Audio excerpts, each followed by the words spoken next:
বৃষ্টি নামছিল ধীরে ধীরে, যেন আকাশও আজ কারোর জন্য কাঁদছে। বাসস্ট্যান্ডে দাঁড়িয়েছিল একটা পুরনো নীল ছাতা হাতে।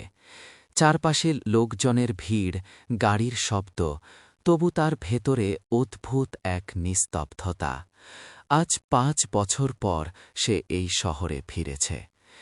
এই শহরেই শেষবার বাবাকে দেখেছিল। তার মনে পড়ছিল সেই দিনটা। কলেজে ভর্তি হওয়ার খবর নিয়ে সে দৌড়ে বাড়ি ফিরেছিল। দরজা খুলতেই বাবা হাসি মুখে বলেছিলেন, আমার মেয়েটা একদিন অনেক বড় হবে। রিমি হেসে বলেছিল, তখন কিন্তু তুমি আমার সাথে থাকবে, ঠিক? বাবা শুধু মাথা নেড়েছিলেন। সেই হাসির মধ্যে যে ক্লান্তি ছিল সেটা সে বুঝতেই পারেনি। ২ মাস পর হঠাৎ অসুস্থ হয়ে বাবা চলে গেলেন। এত দ্রুত, এত চুপচাপ, যেন কেউ একটা আলো নিভিয়ে দিল। বাস এসে থামল। রিমি উঠে জানালার পাশে বসল। শহরের রাস্তাগুলো বদলে গেছে, দোকান বদলেছে, মানুষ বদলেছে, কিন্তু স্মৃতিগুলো একটুও বদলায়নি। বাস থেকে নেমে সে পুরনো বাড়িটার সামনে এসে দাঁড়াল। দরজায় হাত রাখতেই বুকটা কেঁপে উঠল। ভিতরে ঢুকে দেখল সবকিছু প্রায় আগের মতোই।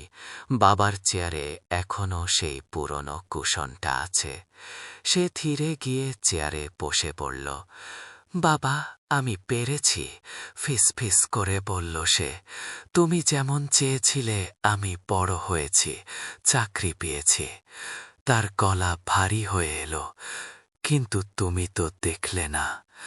চোখ থেকে জল গড়িয়ে পড়ল। সেই নীরব ঘরে মনে হলো বাবার পরিচিত কণ্ঠ ভেসে আসছে, আমি তো আছি মা, সব সময়। রিমি চোখ বন্ধ করল। বুকের ভেতর জমে থাকা কষ্ট ধীরে ধীরে নরম হয়ে এলো। হয়তো মানুষ চলে যায়, কিন্তু ভালোবাসা কোথাও যায় না। তা থেকে যায় দেয়ালের কোণে, পুরনো চেয়ারে, কিংবা এক মেয়ের সাহসে। বাইরে বৃষ্টি থেমে গেছে। রিমি উঠে দাঁড়াল, জানালা খুলে দিল। ভেজা বাতাস ঢুকে ঘর ভরিয়ে দিল নতুন তাজা আশার মতো। সে হালকা হেসে বলল, চলো বাবা, সামনে এগোই। আর সেই মুহূর্তে সে বুঝল, হারিয়ে যাওয়া মানেই শেষ নয়, কখনো কখনো সেটাই নতুন ভাবে বাঁচার শুরু।